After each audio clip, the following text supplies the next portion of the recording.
ബാക്കിയുള്ളതെല്ലാം online. Okay. അപ്പൊ ഇത് അന്ന് ലോക്ക്ഡൌൺ പോയതിനു ശേഷം ഇതുവരെ അവര് വന്നിട്ടില്ല ക്യാമ്പസിലേക്ക് അല്ലേ? ഇല്ല, ഞങ്ങളുടെ ഇപ്പം സ്റ്റുഡൻസ് ഇനിയും വന്നിട്ടില്ല. നമ്മുടെ സ്റ്റാർട്ട് ചെയ്ത് ഫൈനൽ ഇയേഴ്സിന് മാത്രം, പക്ഷെ വളരെ കുറവാണ്, 25% ഉള്ളൂ. ഓപ്ഷണൽ ആണോ? ഓപ്ഷണൽ അല്ല, പക്ഷെ അറ്റൻഡൻസ് ഇസ് നോട്ട് മാൻഡേറ്ററി എന്നുള്ള കണ്ടീഷനാണ്.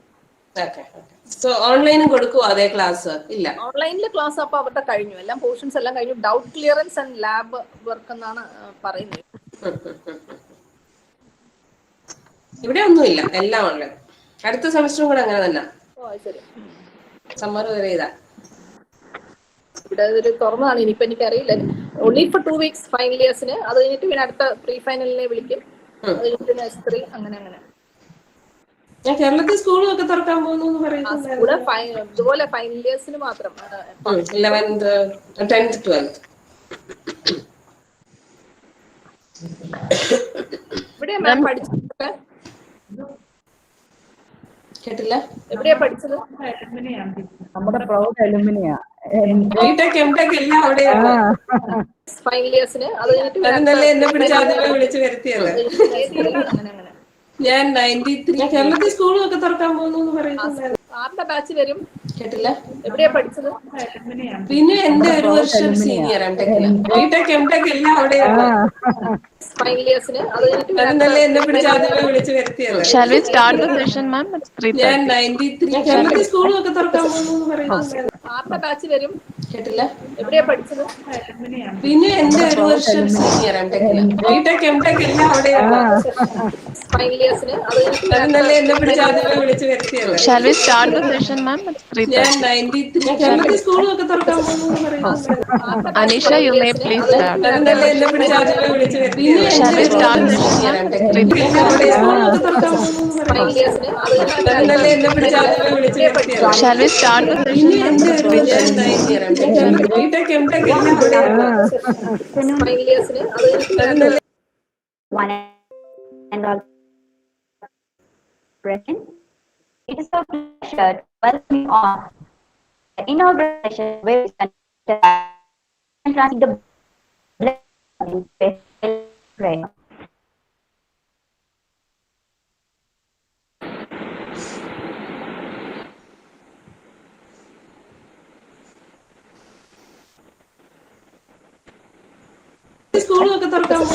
Let us invite the Anisha, you may please start. Shall we start the session?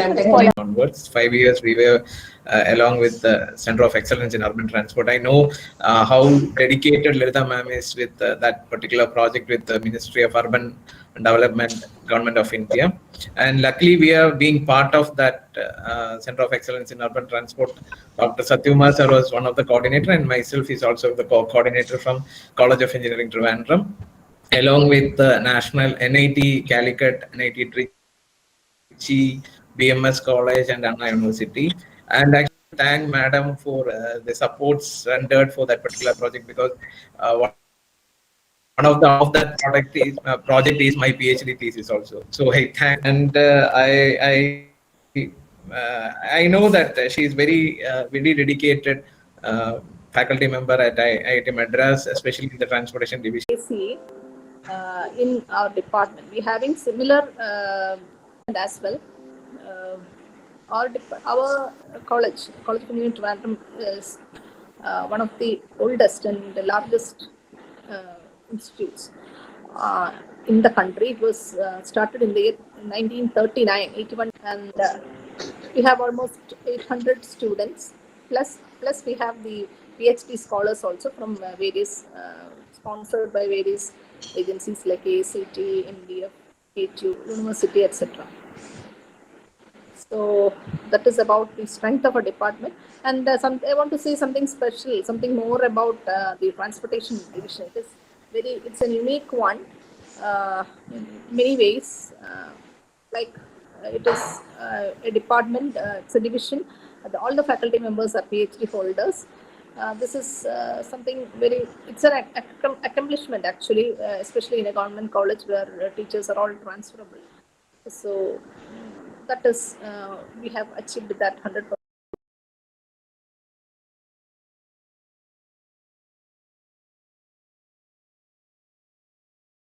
Transportation Research Center started some 10 years back, and this center is bringing in annually rupees 1 crore from the state exchequer. So that is also an unique about this division. And maybe 2-3 months back, an MOU was signed with the National Highway Authority of India for um, transportation planning and research in the state of Kerala. That was also another achievement of this division. So now they have continued. All the faculty members are very active in research, teaching, consultancy, and now they have started a chapter also of this kind to share the experiences of the experts in transportation engineering from across the country.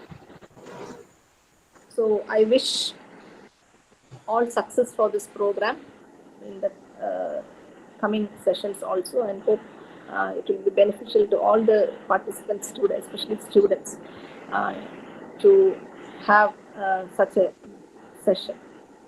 So thank you. Thank you, ma'am.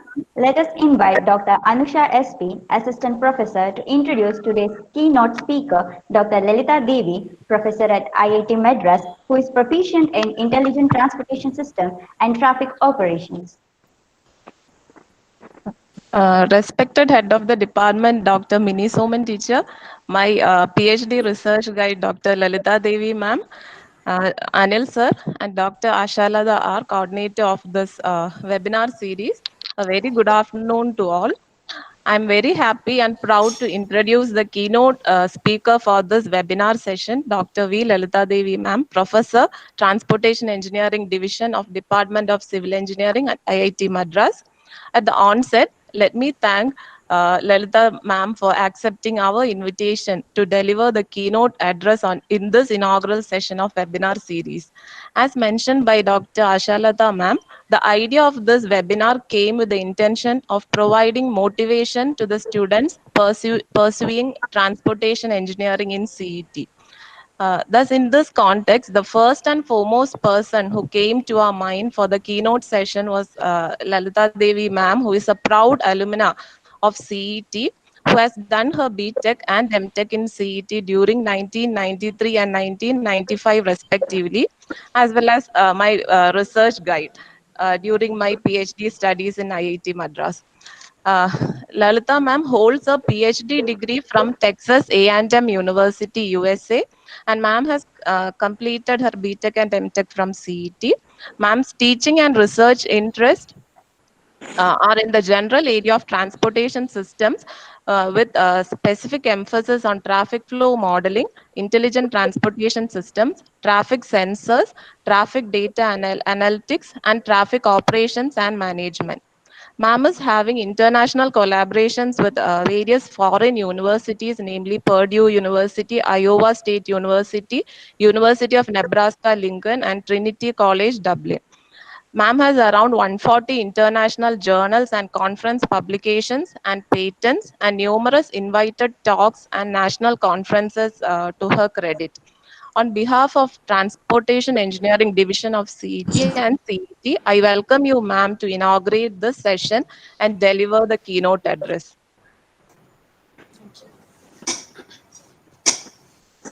Okay, thank you, Anusha. So, shall I share my screen? I don't know, for inauguration, is there anything particularly I have to do? No, right? Yes, ma'am, you may just say a few words and give an inaugural address for this webinar. Okay, that's as part of my presentation itself. I will talk about general things too. So let me just share my screen. Screen.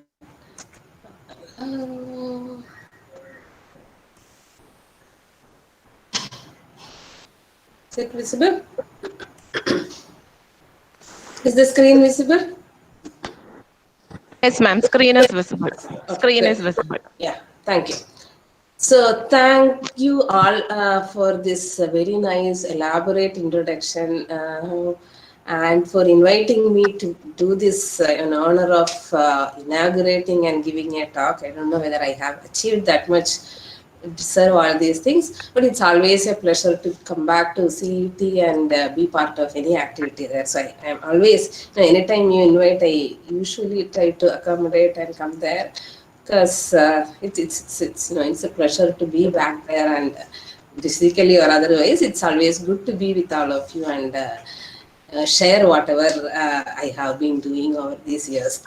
So same thing here, but this time when I was invited, I was told that there is this webinar series mainly to motivate students and share my experience and all those, which I told them immediately. I don't think I have that much to share or I have achieved that much. So I will rather present things to kind of excite students. And in that process, I assume that some of you get interested in the topic more. That's all I have in my slides. I don't have anything different. It's a pure technical presentation that I have prepared. But in the question answer session, we can discuss more in terms of whatever. I don't know. I will not even say uncertainty. Most of the students these days are very clear about what they want. Unlike how we were all at some point, there is a lot of information available. Whatever you need to know, you can find. So I don't know whether, in terms of information, I can bring anything more. But if it is more in terms of how as a teacher or how as a student long back, whether there is anything that's particularly that you would like to know which will help you to clear certain concerns that we can discuss always. So I think that's all as an introduction I would like to say. So mostly this is all about though it's a called webinar, I am not just going to talk. I would like response from the students group, especially. If you don't respond, I will keep on calling some names and ask questions. So be prepared to unmute and answer me. Otherwise, I cannot talk. I can't talk to a screen. I can't talk to, assuming that somebody is listening. So I would ask for some participation. So let me start with calling someone first to just get a feel about Atira B. Are you there? Atira. Yes, ma'am. Okay. So which branch you wanted to get when you wrote the entrance exam? Engineering entrance. I really wanted to take civil engineering then. Oh, okay. That's the truth. Then it's very good. I'm very happy to hear that. And right now you are doing masters. Yeah, masters. Okay, and you wanted transportation, or you wanted to get something else? There is nothing wrong in telling, look, I wanted something else. I got this. That your teachers won't get angry. Tell me. No, transportation was my first priority. Very nice to hear that. Let me ask one more student, maybe Ashish Justin.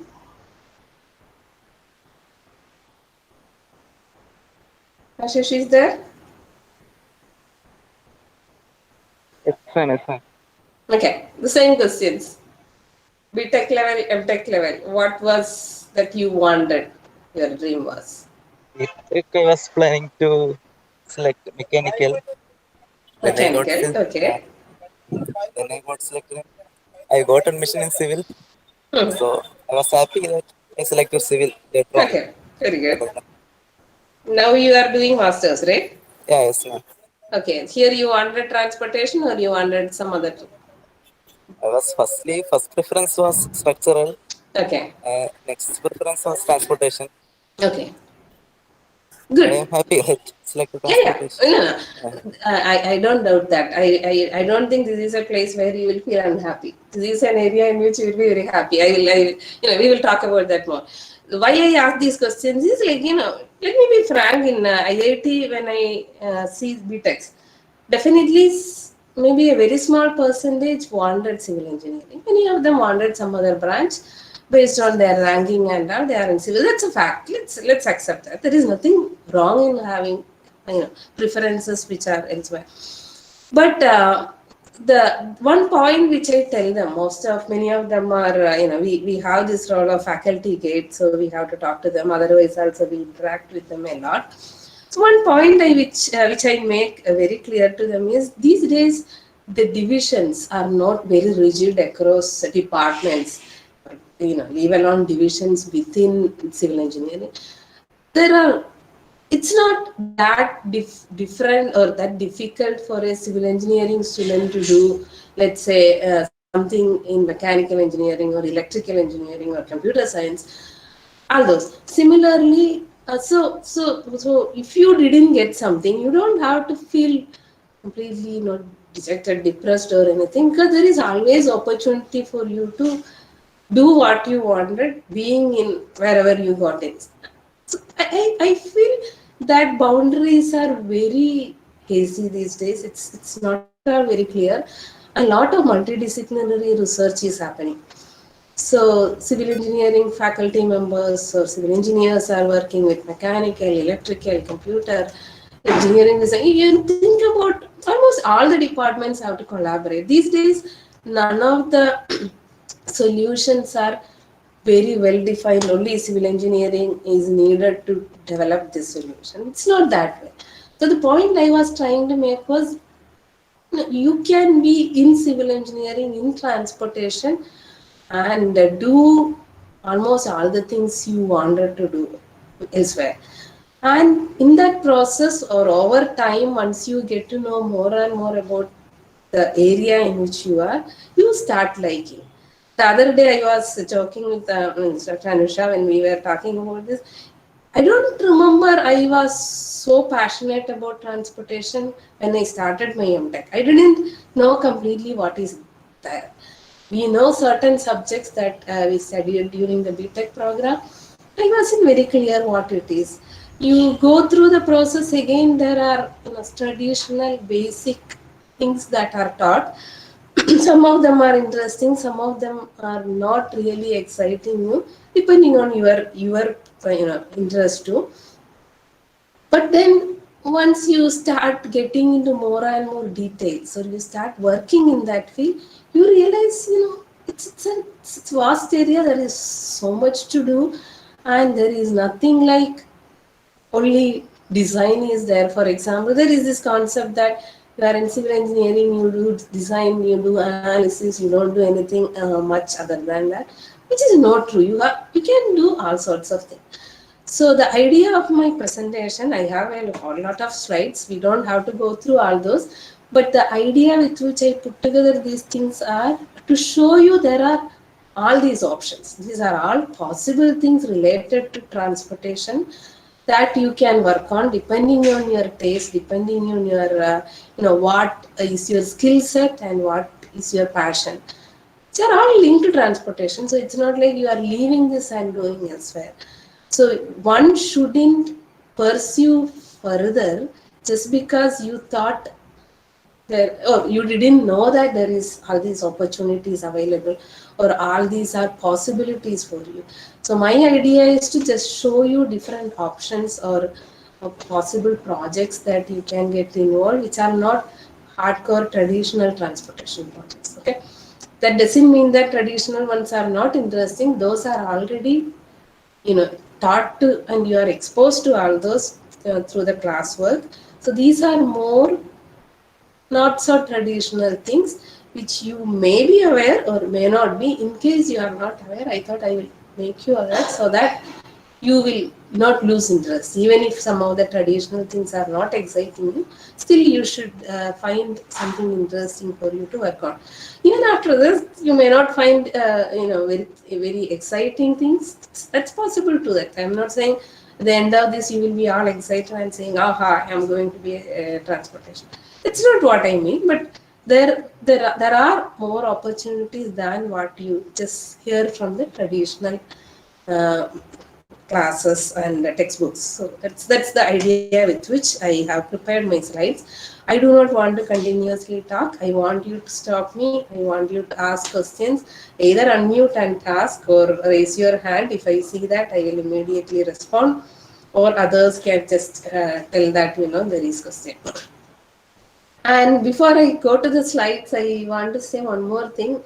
It's long back that I was a student there, but yes, I would like to say it's not long back, but it is. But I remember even at that time, my teachers at that time used to bring guest lectures, and I don't know.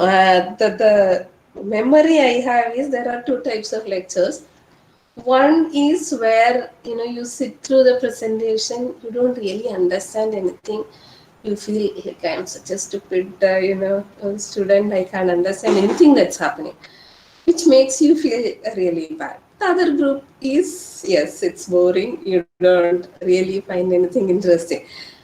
So I don't want any both these extremes to happen. So I would like to be somewhere in the middle where there will be some part at least which you will understand, some part which will be interesting. If it gets to one of these extremes, you are always welcome to again raise your hand, break the monotony. Let's discuss something so that it will be more interesting to the group.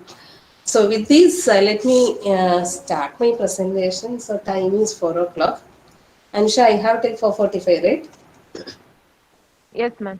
Yes, Okay, ma'am. so please remind me if I cross 4:45, I will stop. It's not like I have to complete all the slides. These are all different projects. I can always stop it wherever I want to. Sure, So ma'am. I start with the question of what is transportation engineering. Again, I am going to pick someone. Devika, tell me what do you think if you have to define transportation engineering? What will you say?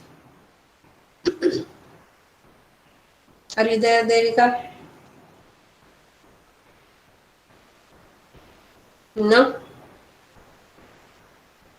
Gopika?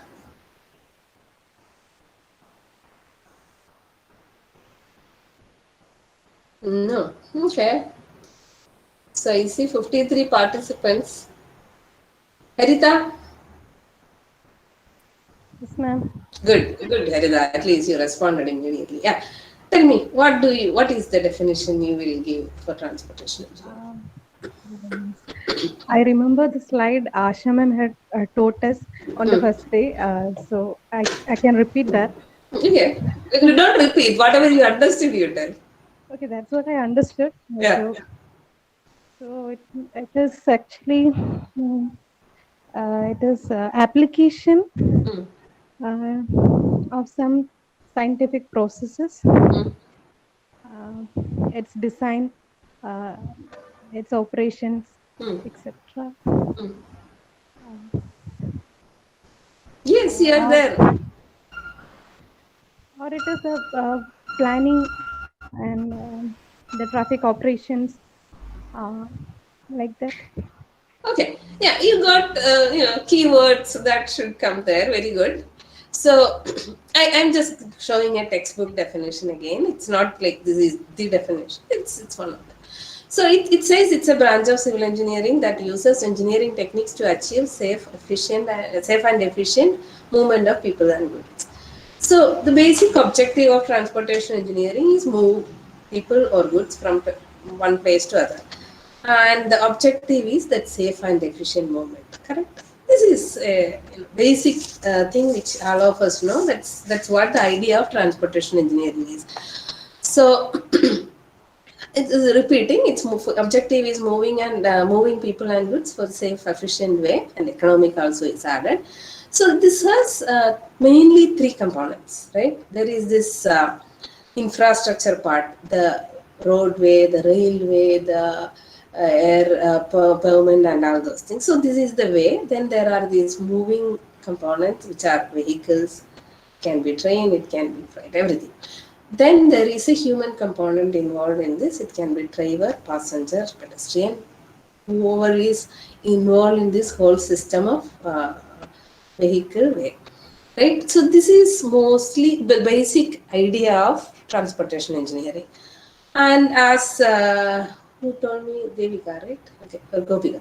The functional areas involve planning, design, operations, and management of these facilities. I have a cold, so my throat is not very good.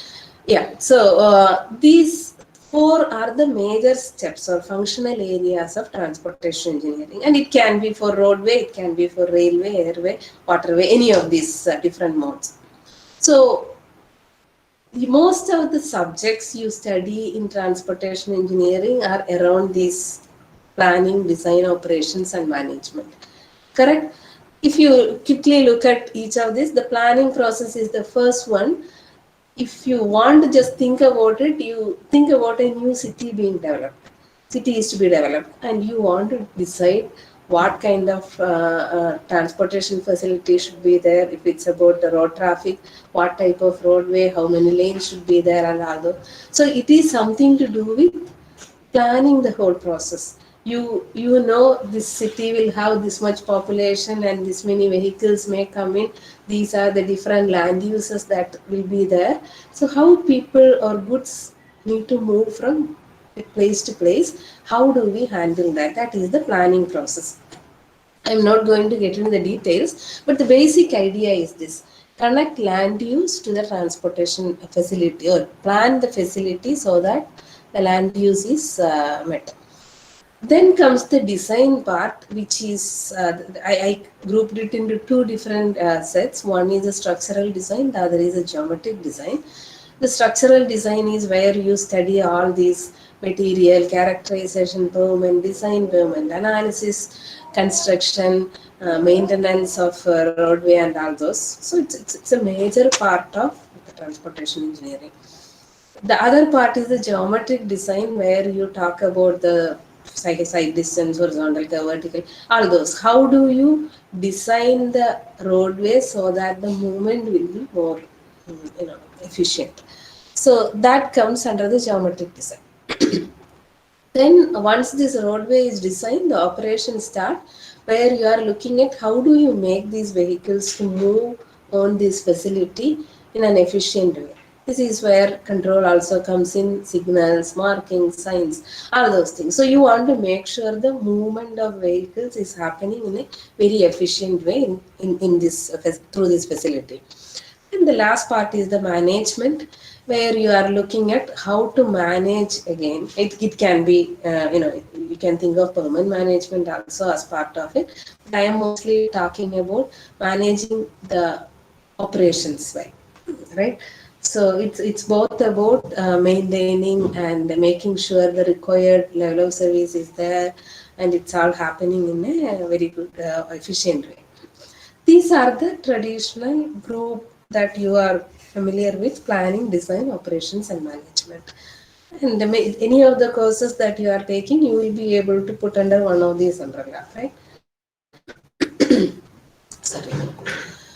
So then there are subjects like traffic flow modeling, which you hear, which can come under the operations management category, where you are looking at how, understanding the system better, or modeling the movement of vehicles in a better way so that you can manage it better. So it can be in two ways: you analyze the data and try to understand how things are happening, or start from mathematical models and things like that and try to come out with equations or any other type of model that can be used for understanding the system. And traffic flow modeling, many of you would have studied. There are different ways you will do this modeling, categorized in terms of whether you are looking at individual vehicles versus a group of vehicles, or are you analyzing a small section or a corridor of a roadway or a network as a whole. Whether the modeling is done in an empirical fashion, in a mathematical way, are you doing it simulation based? All these are different ways in which you can categorize these traffic flow models, right? And I'm keeping on forgetting that I have another machine. Yeah.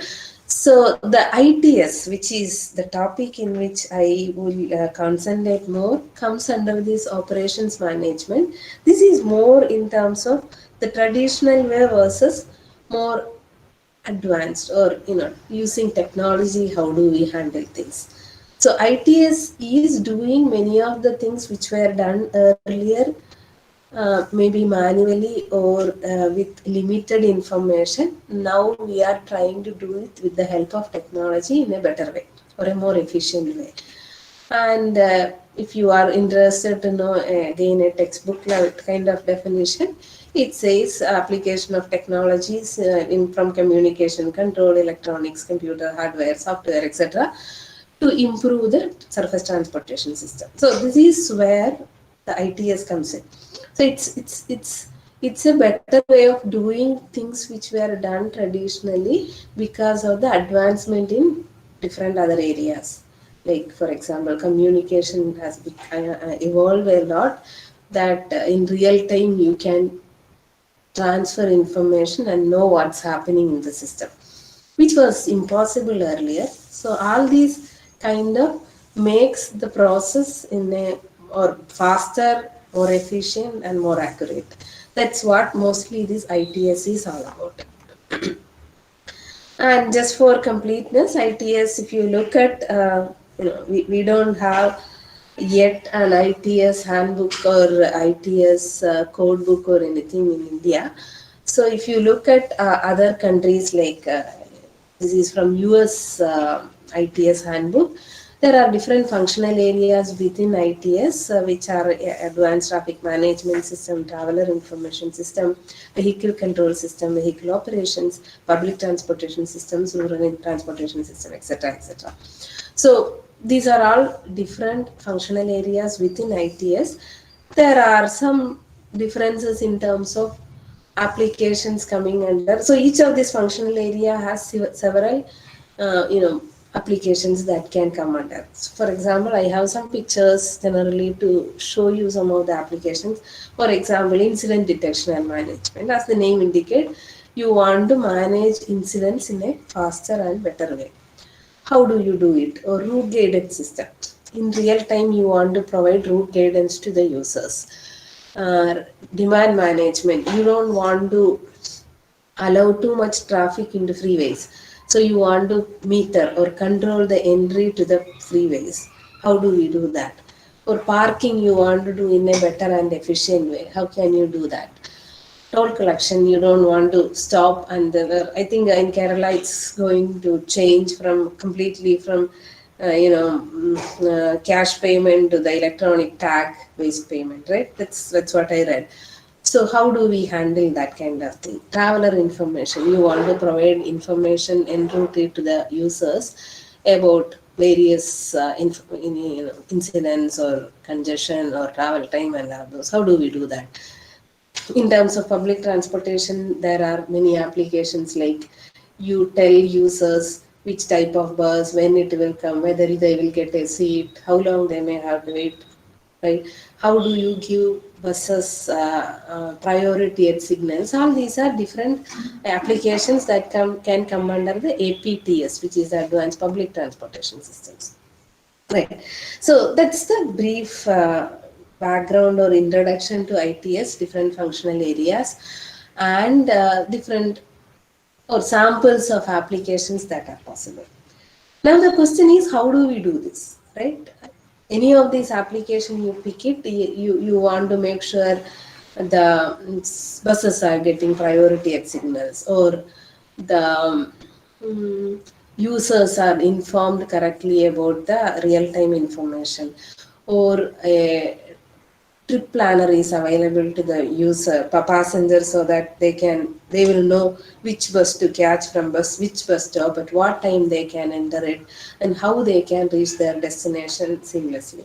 All these are different applications. How do we do that? You need a lot of information to do this, correct?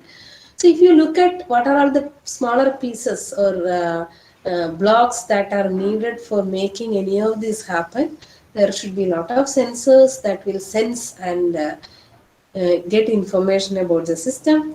There should be good communication that's happening from what is sensed to what the final application is. You need to have information flowing. And from what is collected, you should be able to analyze and then generate what is needed. For example, signal preemption or priority you want to do. So what you want is give green to the bus. That is your final output. But what you will be collecting will be some information about the traffic, maybe how many vehicles are there, or what speed they are moving, or how how congested the traffic is. Some information you will get, but something else you need finally. So you need lot of processing of this data, or modeling, or algorithms, right? The techniques that one can use for reaching the final output. So that way, I categorized it into four groups: the sensors or the sensing methods, communication of all these information across various blocks, then analysis and modeling, and then final information going out through actuator. Signal is an actuator, a mobile phone can be an information dissemination, or radio can be. So, all those are coming under these actuators. Any questions? Kirti. That is Kirti, right? Yeah, yes, ma'am. Any questions? Hello, ma'am. Yes, hi. No, no, ma'am. Are you a teacher there? Actually, ma'am, my background is quite different from the audience present there. Mm-hmm. Actually, I am a assistant professor in electronics department, Mm-hmm. and I took this subject. This is offered as an elective subject in civil engineering department. Okay. So I took this subject for the first time, Okay. and the coordinator there he shared this webinar series so that students can join. Okay. But I think none of the students have joined because their exams are going to start from Monday. So Mm-hmm. I thought, let me see if I get something new idea from this particular series, and I can just add some more knowledge and some good materials so that when I take Okay. the subject for the next time, I should be an improved version. That's why. Good, good. I hope it helps. Let me know towards the end whether you were able to find something interesting. Yes, Right. yes, sure, Okay. ma'am. Okay. Okay. So moving on, Thank as you. I said, yeah, thanks. So the first block was sensors. So when I say sensors, and if we are talking about collecting information from this whole system, there should be sensors in the vehicles, there should be sensors on the roadway, there should be sensors for the control part, there can be sensors on the human beings involved. So we are talking about having possibly having sensors in all the components of this system, so that you will have maximum information. So this picture here actually shows within a vehicle what are all the different things that can be sitting for collecting information. Similarly, in the on the roadway, on the pavement, on the signal, on the roadside, and all those. So we will see some of these sensors that we are actually using in field also. So that's the sensor part. Once these sensors are sitting in all these components, communication comes in. So there are different communications. In general, we call it as V2X, vehicle to anything. So it can be vehicle to vehicle, vehicle to network, vehicle to infrastructure, vehicle to pedestrians, vehicle to other devices. All kinds of communication can happen, and this communication makes the whole system to work as a single unit, which again you keep on hearing this term Internet of Things, right? So all these are contribute collecting information, and at an advanced level will be communicating with each other all kinds of information, which will make it advanced and can lead to these kind of things that you are hearing these days: hot topics in transportation, connected vehicles, automated vehicles, and all those things. So how do they run without hitting each other, without causing any other trouble? Because of the communication that's happening there. So they have all information to a very great accuracy about its neighbors, the nature in which they are all moving, and the traffic conditions around, the pavement condition, the environmental conditions, if there are pedestrians, their movement. So all these information flow is happening between all the components. And this is the area where most of many of the universities are currently having lot of research going on in terms of how do we handle this, how do we make sure that the system works seamlessly with all these autonomous vehicles running.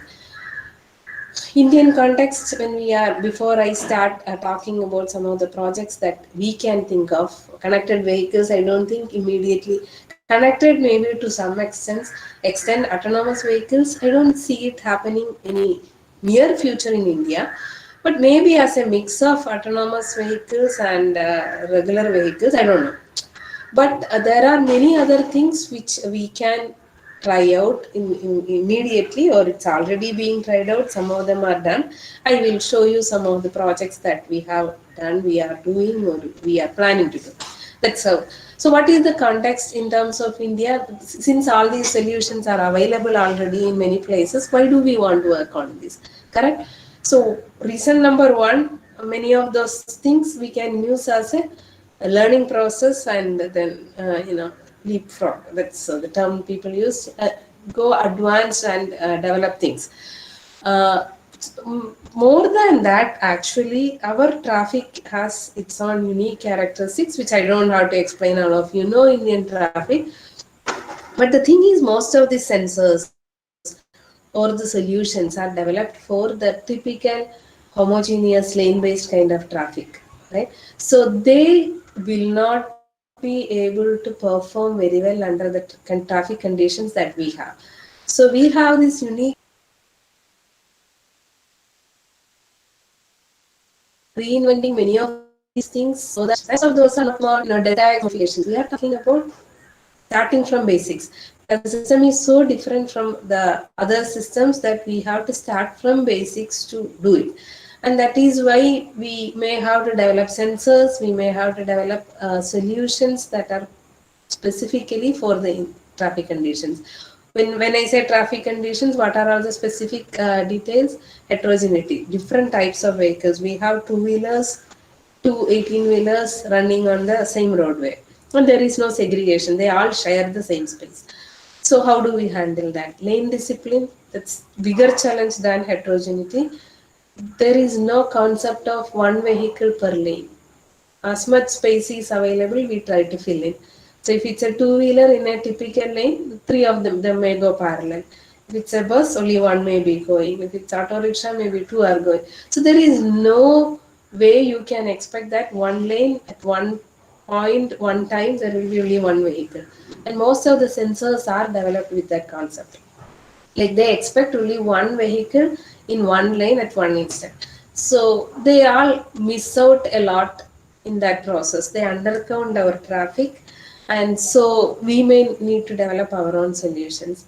And both these together contribute a lot in terms of variability. So the models which are developed elsewhere would have assumed much less variability, or much more uniform static behavior, which is not possible in Indian condition. So the models that we develop should be much more sophisticated in terms of capturing this randomness in the system. So this is why we still need to work on some basic solutions itself, though it's available elsewhere. With this, I am going to jump to some of the projects that I would like to talk about. In that process, I may talk a little bit about the modeling challenges or implementation challenges, etc., just to make you aware in terms of what are all the research challenges or exciting topics that you can work on. Right.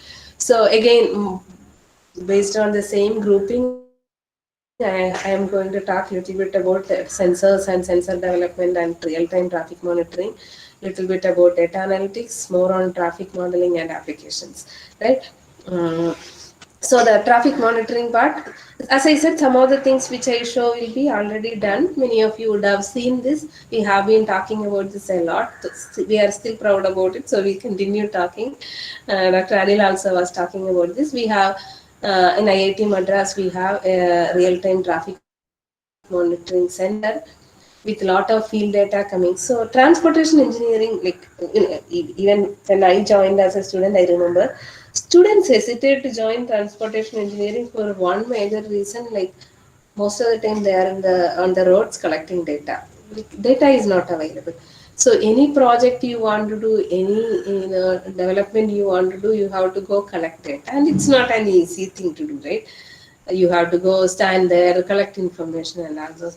So one thing which when I joined and we were discussing about immediate need, we felt we should have some way of collecting data in an automated fashion, so that we will have information in our lab, so that students can spend their time, or the research can be more in terms of understanding and modeling or analyzing than collecting data. So this is something which we took as a a challenge in the beginning. The time frame which Dr. Anil was talking, 2007, we started somewhere by 10. We had most of these things in some shape.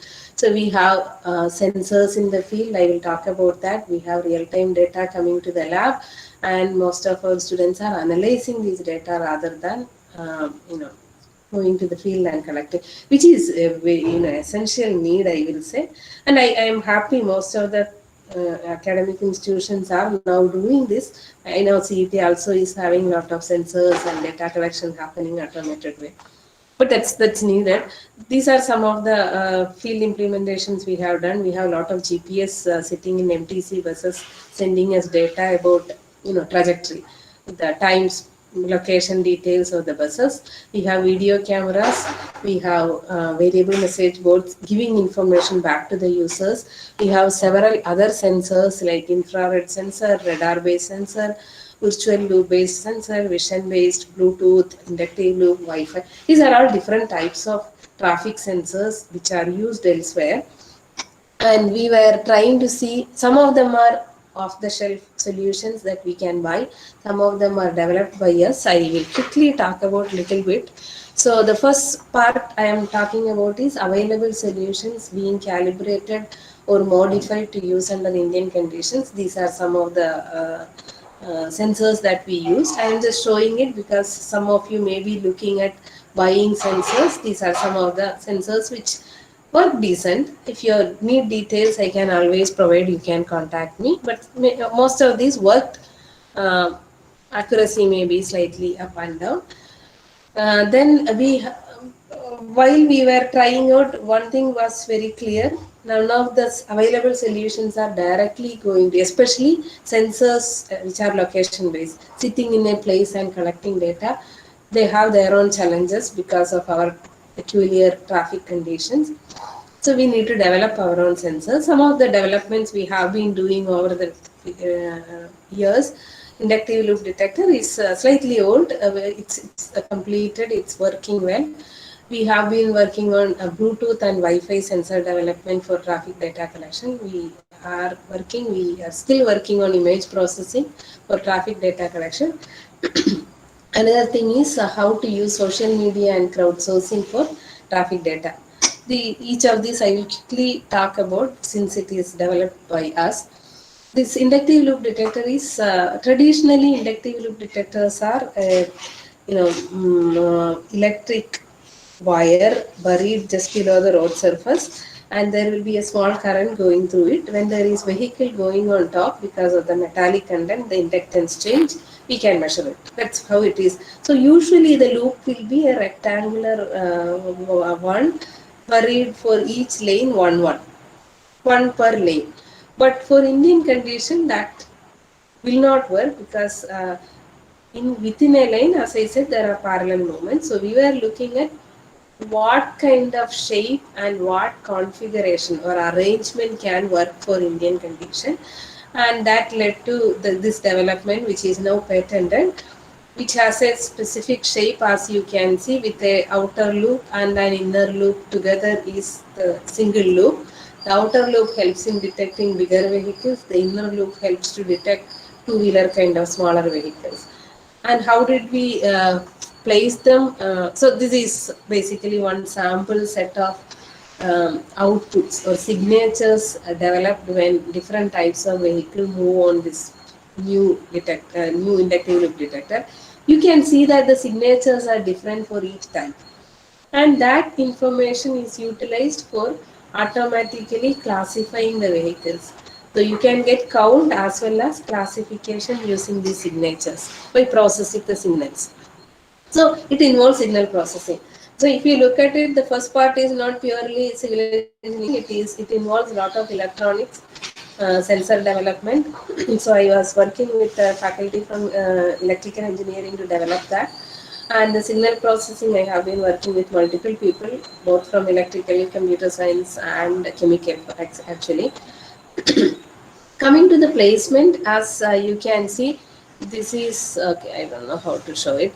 The one with a lot of things placed in parallel. That is what the arrangement we have for the sensors. So within the one lane itself, you have multiple of these loops sitting, which helps in identifying parallel movements. The details, if you are interested, you can ask. I will give just a sample result, just to show you how the accuracy is different. The last column shows how the performance for a traditional inductive loop detector, that single loop I talked about, it gave 30% accuracy, and the previous column shows the developed sensor, how accurate it is. It gave around 98% accuracy. So you can see a huge improvement in terms of performance. That's one major sensor that we developed, which works for the Indian traffic. The other developments are Bluetooth and Wi-Fi sensors. So the idea is there are a lot of active devices within buses, within vehicles, which are using Bluetooth or Wi-Fi. So if there is an active Wi-Fi or Bluetooth device within the vehicle, it can be your phone, it can be any other Bluetooth headset or music system and all those. We are trying to sense that, we are trying to use that information. So we developed a sensor that can be placed in the roadside, which will detect the MAC ID of these Wi-Fi devices or Bluetooth devices as they cross this sensor, and it stores this MAC ID and the timestamp at which the vehicle cross. At multiple locations you get this information, so you can get the travel time, right? This is not anything new. The inductive loop detector I talked about, it is a new development. Other than the concept of inductance being measured, it's completely new. But this one is not new. This sensor is available in market outside, but it's very expensive. So what we developed is a very cost-effective solution. We are using the Arduino board or the Raspberry Pi board. We programmed it to work as a Wi-Fi sensor or a Bluetooth sensor, and we use communication modules for communicating it. This is just a comparison in terms of price. So up to 5 lakhs I have heard people quoting, and we can develop something using Raspberry Pi, maybe 5,000, with all the modules of communication, everything, maybe less than 10,000. That's the pricing. Similarly, Wi-Fi modules, Wi-Fi sensor also. Initially, we started with Bluetooth sensor, but with thanks to Geo, with the Geo, there were a lot more Wi-Fi devices active. So we developed a Wi-Fi sensor also, so that we will get more information. Okay, so I'm going to skip this Wi-Fi sensor. One point I would like to, many of you must be thinking how many Wi-Fi devices may be active in the roadway. We have seen up to, it's a maximum, up to 50% of vehicles having Wi-Fi devices. So definitely it's only a sample of vehicles, but it's much better than having, let's say, GPS based bus run. The sample size is much lower. Here the sample size is much high. Right. So image processing is another area in which lot of research happens, because video works everywhere. Like, the video just records. So if you can process the video and analyze the video in an automated fashion, that can be used. We have been developing solutions for classified count, speed calculation, occupancy calculation, to get queue length at signals, to get spacing between vehicles, etc. And some of the applications we developed include red light violation at signals imaging. These days, some of the students are working on application of deep learning for image processing. This is an ongoing process. One PhD student is working on that. I will again skip the steps of image processing. If any of you are interested, you can always read little bit more or get back to us. We can do that. Other interesting area is social media. All of you are, know, and and more active than any one of the older generation in social media. It can be Twitter, it can be Facebook, it can be any other place. So the question is, can we get something useful in terms of traffic information from that? So we were looking at use of social media entries and analyzing them to get it. We picked Twitter as the sample thing, and we were able to kind of analyze Twitter data and get information about traffic congestion and incidents in a particular area. This involves a lot of text processing. While the earlier one was talking about image processing, this involves a lot of text processing. But it's interesting to analyze and narrow down to information in terms of congestion and incidents in traffic, which is doable. There are many research papers available also in terms of using that. Along with that, you crowdsourcing is another. The earlier one also is in some way crowdsourcing. But when I say crowdsourcing, what I am talking about is what Google is doing. You use their app, they take your data. That's how it's a give and take process, right? So something similar. You can tap into the users' information to improve some of the applications that you can provide. I will talk about it more as we talk about the application development. But definitely that's another way of getting information about traffic. But it involves some kind of user agreement, which most of us actually say yes without realizing what we are saying yes to. Right. So that's more quickly about the sensors, and once that sensors are working in field and real-time data is coming, you can talk about all kinds of database being generated, a lot of historic data available, so that you can start analyzing it in detail. And definitely this involves communication, because the sensors are sitting in the field and most of the analysis you will do at a central place. So communication has to happen. I won't claim any research in this area. We have been utilizing all kinds of communications possibilities available, wireless, wired, 2G, 3G, all those. Recently, we are looking at DSRC also, dedicated short range communication as a communication medium. Right. With a lot of data available, you can do so many things, right? As simple as visualization and getting idea about what's happening. There are many tools available in terms of analytics and visualization of big data, small data, all kinds of data. So you can utilize large amount of data once that is available to visualize and get basic information. There are all different ways. This is one of my PhD students currently working on in terms of looking at how travel time is varying over the day, 6 a.m. to 9 p.m. And she is trying to say that certain sections and certain time periods are having less travel time compared to other periods. So these are all different ways of visualizing. And once this data is available, you can get into the hardcore transportation process of analysis and modeling. There are different tools one can use. This is something in which we spend maximum time, but in which we spend minimum time while presenting, because this is getting into the details. This involves a lot of basic understanding of the domain. You can analyze this data using various tools: statistical analysis, mathematical modeling, data-driven approaches, machine learning, big data analytics, all those things. For transportation students who studied many of these theories and you are wondering where will I use, this is where you will use shockwave theory, queuing analysis, other analytical models you have studied. All those you use for various applications, application development using this data that we have collected. Okay, coming to the bigger part in terms of application, I have another 10 minutes I will use. So many applications we have developed, some of them we are developing. I just want to show you and so that it's possible.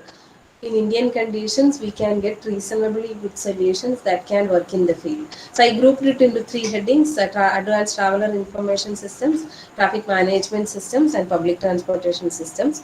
So coming to the traveler information system, we are currently working on what is called as a departure time planner. Then we have developed a traveler information system in terms of travel time and all those.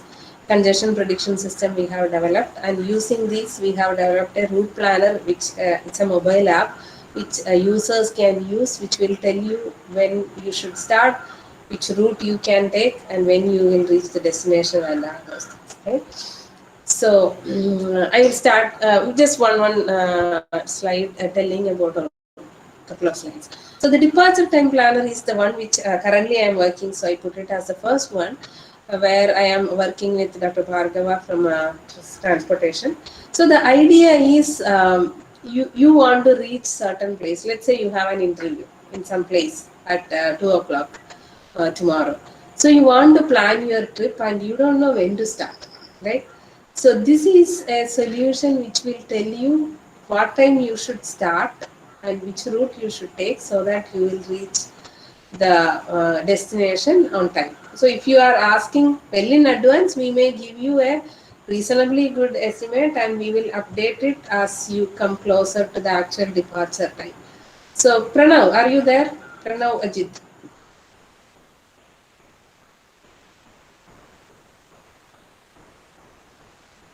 Pranav Ajit left. Okay, Rahul P. Yes, ma'am. So do you use Google Maps? Yes, ma'am. Okay, Google Map will give you this information, departure time, when you have to depart, if you have to reach a certain place. Yes, of course, ma'am. It gives. Yes, Have you ever used that? yeah, ma'am. In traveling to some places, yeah, I used it actually. Okay, so you are telling, if you tell that I have a flight to catch at 8 o'clock, what time I should start from my home? Google helps you. Ma'am, Have you used that? no, ma'am. Huh? No, ma'am. It will not give actually the real time. It will give you real time what is the travel time, but it will not give you in future if I want to start, or in future what will be the travel time and when you should start. That part is not there in Google at all. Okay, why I ask this question is, this is something which you will ask me otherwise, like your Google is doing, why are you doing it, right? So I kind of took advanced way. So fine. So how are we planning to do it? And we are not looking at a very expensive infrastructure or intensive solution. So what we are, this is the idea. So we are developing a onboard unit which will sit in buses, which will have GPS and Wi-Fi sensors, and as the bus is moving, it will give that bus trajectory, as well as it will capture the information from its neighboring vehicles if there are Wi-Fi devices on. So we may get a better idea about the traffic situation, and as the vehicle is moving, we will get in the network how the traffic is, right?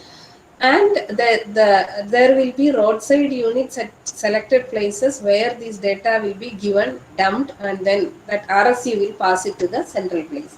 So we are talking about very cost effective Wi-Fi GPS modules to be sitting in selected vehicles to get network level whole traffic information if it works out. We are still working on it, but this is the idea. Once we get that information, we will use our own estimation prediction tools to predict the travel times and then back calculate when someone has to start, if they need to reach a destination at a selected time point. So this is the architecture. So every vehicle with this unit will be able to communicate with all the other vehicles around and then pass it to the central place. That's the idea. So that's one of the projects we are working on. This is something which we have been working earlier. It's completed. When some of you would have heard about it. This is a traveler information system, but this was more infrastructure intensive in terms of video cameras in the roadside and GPS in the buses. With that, how do we give information about congestion, incidents, road conditions, which path to take, and all those things.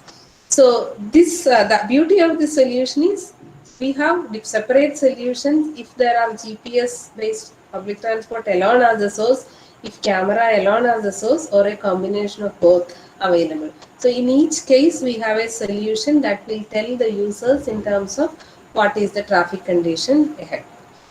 Right. So this is where we demonstrated it, and these are some of the information we provide. What are the alternative routes available? What is the congestion level?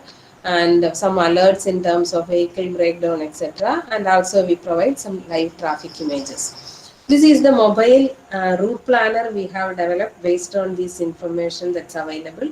So the user can tell this is my origin and this is my destination and this is the time at which I would like to go, and using all these different data sources we will be able to tell start at this time, take this route, and this will be the travel time, and we can update them en route also if they are interested, right? So the mobile app is developed. This was done with TCS. This was TCS along with us. So the mobile app was developed by TCS in this case.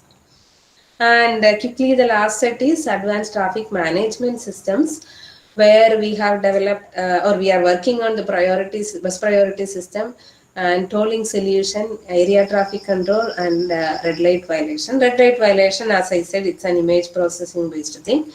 The bus priority system is trying to give priority to buses at intersections or signals. But it's not like an emergency vehicle priority where you stop everything and ask this vehicle to go. Here we are looking at total, person delay. If it reduces only, we will give the bus a priority. Otherwise, we won't provide priority. I won't be able to get into the details looking at the time that we have. But this is the idea. So buses will have the onboard units with GPS accelerometer, and once it comes near the intersection, it communicates with the roadside unit that I am here. Usually the range is 500 meters. 500-meter away, it will tell I am here, and then we need to calculate and provide green time for this bus to go if it is optimal in terms of passenger delay. So to get the traffic conditions, we are using Wi-Fi sensors in the roadside in that section, and the signal information is to be collected from the controller itself. It will tell whether it's a green or red at this point. So using these information, we find out whether a green can be extended for the bus to go, or a red can be truncated, stopped early so that the bus will have minimal delay and things like that. So these are the different data sources: Wi-Fi devices, OBU, RSU, onboard unit and roadside unit, and DSRC communication and GPRS communication, along with the signal information. I will be skipping these details in terms of how this priority is calculated and all those, because our time is less, and if you are interested, we can discuss that. The other ongoing project is in terms of how to improve the signal system using these various sensors and the advanced data that's available. So the signal system that you see currently in most of the places is fixed time signal. That means they collected the traffic information, how the traffic is in that place, historic data. Based on the historic data, they calculated some timing: this much of green, this much of yellow, this much of red, and it keeps on coming. But the problem is in real time there will be changes in the demand. It's not like the historic demand is always going to happen. So you may end up giving green for a section, so for an approach where there are no vehicles. You may end up giving red to another phase where there is lot of demand, which is possible because of the real time fluctuations. So how do we address that is what this project is about. Again,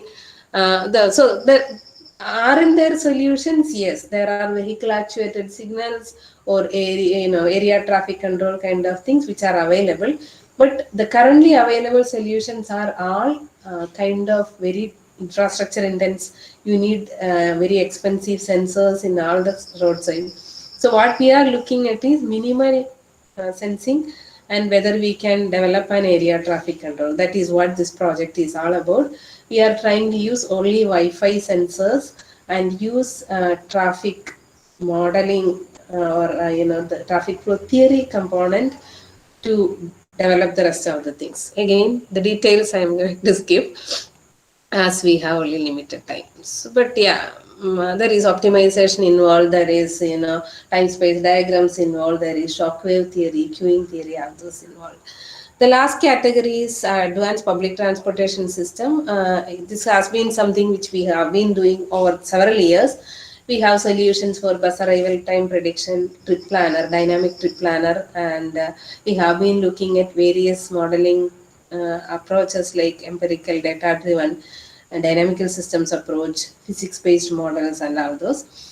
And we have solutions ready in terms of tracking, in terms of predicting exact arrival time at bus stops, and a mobile based trip planner, which is purely for the other one we talked about is for the whole traffic. This is about bus passengers to plan their journey, which bus stop to get down, which bus number to take, and complete their traffic journey. Okay, so these are different solutions. So as I said, the solutions or the end part can be a signal doing something. It may be an information given to the users through mobile apps, through web pages, or it can be through message boards in the roadway, or it can be in the bus stop, it can be in the roadside, and all those things. Right. So all these are different possible ways in which you can. So before completing or stopping, I thought I will just talk about this one. Many of you will be talking about startups and having companies. So I had some students who started a company based on some of these products developed. I said in past tense because it was started.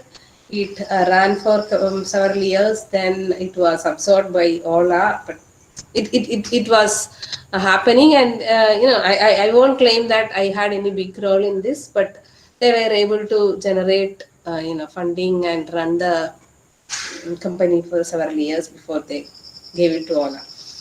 So, what is more? What more can be done? There are different projects or different topics that are not explored enough or has challenging topics to analyze or study, which any of you can take up. See, again, I will tell many of the projects which I showed, most of the work was done by BTech students, MTech students, and PhD students, right? And some of these cool parts like mobile app development or data analytics and all, mostly BTech students, they seem to be more interested in that kind of things. MTechs were involved in more analytical solutions, and all those PhD students worked on many of the very elaborate or detailed analysis that you were seeing. And there are many more which are opening up or happening, which I have listed here, which maybe it's too early for you to appreciate many of these topics, but there are many that you can explore. Whether you are a civil engineer, whether you are an electrical, computer science, or your interest is purely in data analytics, machine learning, or sensor development, there are enough things that one can do in this area. Okay, I will show some of the futuristic things that's happening elsewhere. Autonomous vehicles, all of you are aware of.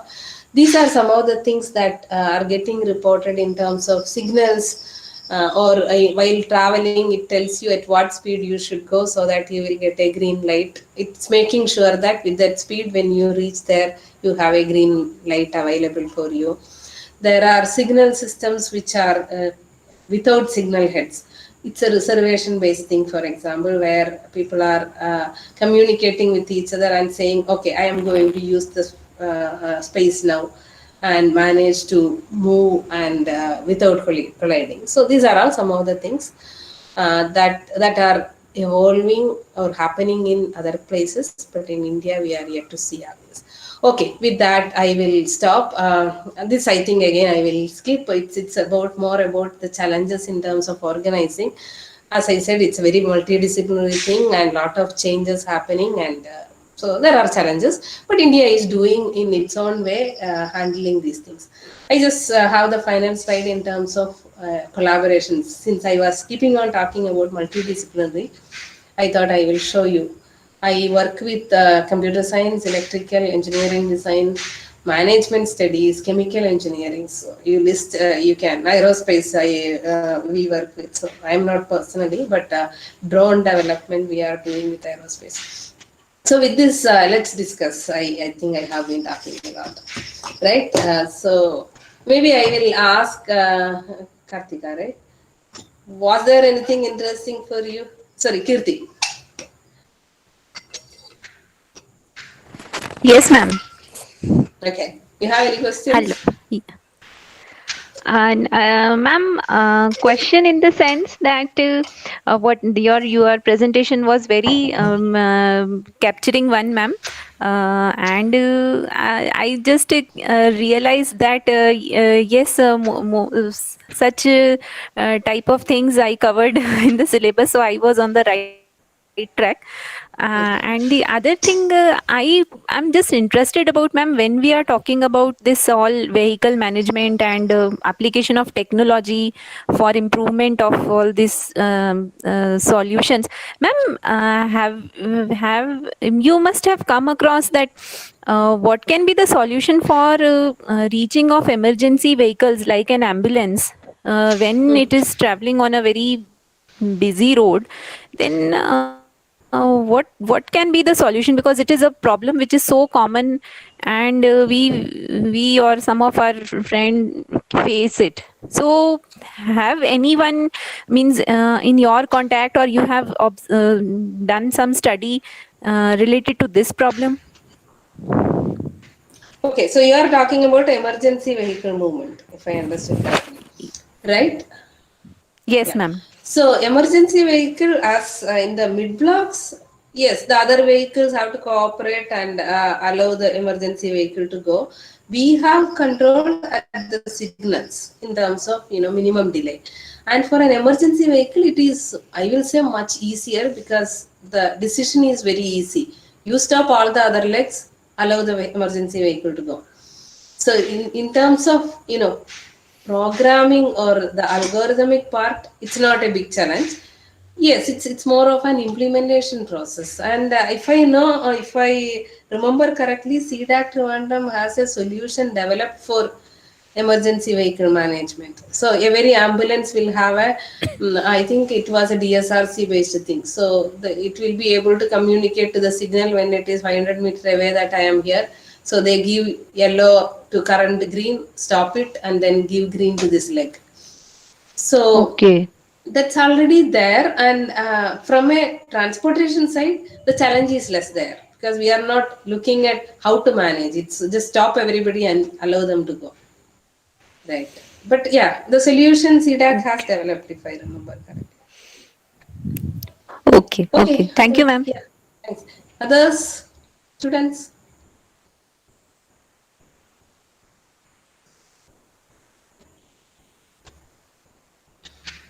I talked for 45 minutes and no one wants to ask anything?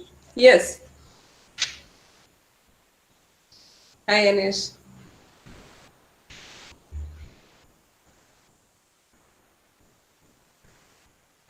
Hmm.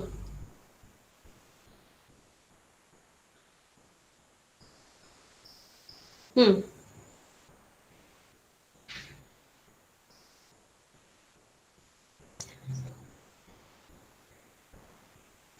Hmm. Hmm. Hmm.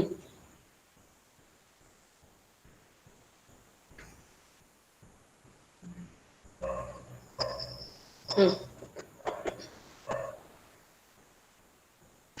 Hmm. So yeah, so as I said, what happened is so far people were using these sensors only in lane-based homogeneous traffic. So they had only cars and trucks. These two are completely different in terms of the metallic content, size, everything. So it was very easy to classify those two groups. So they didn't bother much about processing the signal in a more advanced way. And to have a loop structure in such a way that there will be finer differences in the signature or the output from this loop. So what we did is we changed the structure of the loop itself, so there are two loops in one. There is an outer loop and an inner loop, and both are generating some output. So we have more information in the output that is generated. On top of that, so if the sensor is working, you will get some signal for every vehicle that's crossing. The question is how sophisticated your signal processing is to differentiate them. Counting is easy because every signal is one vehicle. We don't know whether it is a car or a bus. You want to classify, you need to get into the features of that signature. So we, for example, we are using the width, the height, the number of peaks. As you when I showed that sample signatures, some types of vehicle produce 2 peaks because the front wheel crosses, the back wheel crosses, each produces a peak. So all those different features, the more and more features you use, you will be able to differentiate each time. So we have right now classified in, means interestingly, within two wheelers we were able to classify some of the scooty type of thing from a other type of two wheeler. So some of the signatures are so distinct that we can easily classify them. Some others may be very similar. If I remember, I think auto rickshaw and some type of car had similarity. So we need to use finer features to classify. But it's all about signal processing.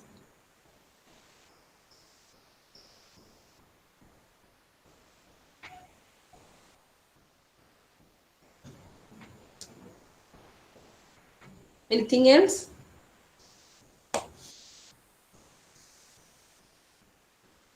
Maybe I will ask questions. I'm kidding. Okay, I think if we don't have any other, yeah. I have a question. With respect to the departure time planner, we are using Wi-Fi sensor along with the Wi-Fi available in the vehicles. So if we are planning for a longer stretch of route, say for around 10 kilometers or so, how can we get that or how we can plan for that? For a The long, setup is same. The distance doesn't matter. The longer, the only problem is each bus will take long time to reach the destination and come back. So the number of trips will get reduced when it's a longer stretch. That is the only problem, right? See, the data is collected from buses. So if there are many buses running in that route, you have more data. Because the other vehicles are all running there with some Wi-Fi sensors on. We are not doing anything for that. So the so where distance actually don't matter. so where the sensors are, the Wi-Fi sensors should be on the roadside. No. Here the No. Wi-Fi sensor is, it's a single unit with a GPS and Wi-Fi sensor placed within the bus. Okay. So So it comes with a GPS yeah, as the well. device is running in the network and keeping on collecting data of that vehicle's movement is coming from GPS, other vehicles around it. So Okay. multiple So buses like this are running. They will collect information about vehicles in that same direction, in the opposite direction also, if it is within the range of the sensor. So you will get information about both direction movement, from which you can get an idea about the traffic state. so such sensors are there in the public transport buses. Yes, we And developed are as they part of this project such a sensor, and now we are keeping it in buses. okay? Okay. Thank you, ma'am. The communication can be using a GPS module, GPRS communication. Right now we are using DSRC. So we kept the roadside units at different locations, and when this bus with this OBU, which has GPS and Wi-Fi, crosses it, it just dumps the data to that RSU. And from that roadside unit, it comes to the central server. But it can be done in a different way. Just like a regular GPS, this can keep on sending the data as and when it gets also. Okay, ma'am. Thank you, ma'am.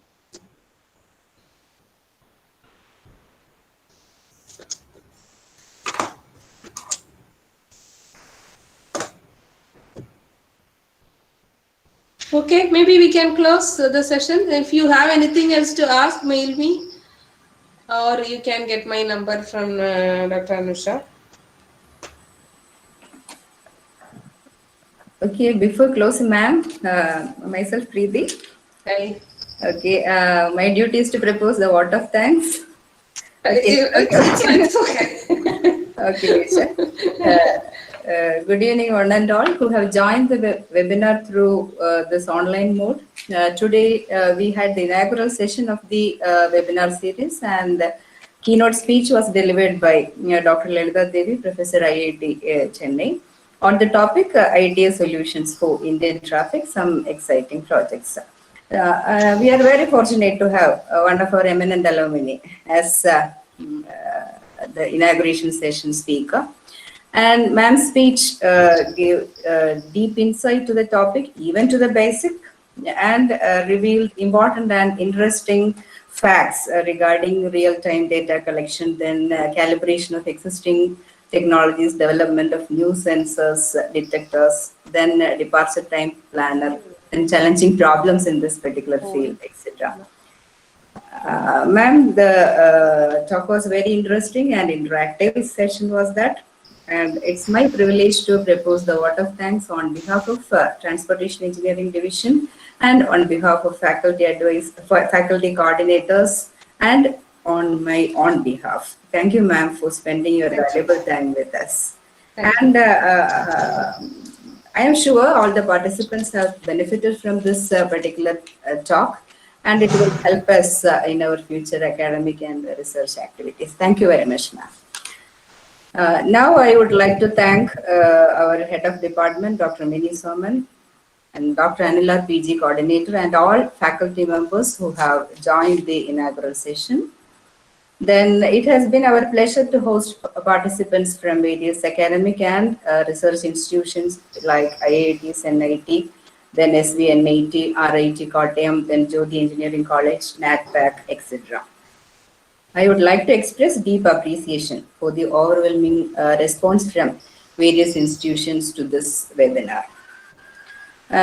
Now I would like to place on record the arrangements made by the student coordinators, Mr. Anish Babu, Rahul and Hafiz Muhammad, for the smooth conduct of this webinar. Then I also thank Ms. Anisha for anchoring this particular session. And I am very much grateful to the faculty coordinators, Dr. Asha Leda and Dr. Anusha, for arranging this webinar, which will webinar series, which will help the academic community to progress further. Thank you all.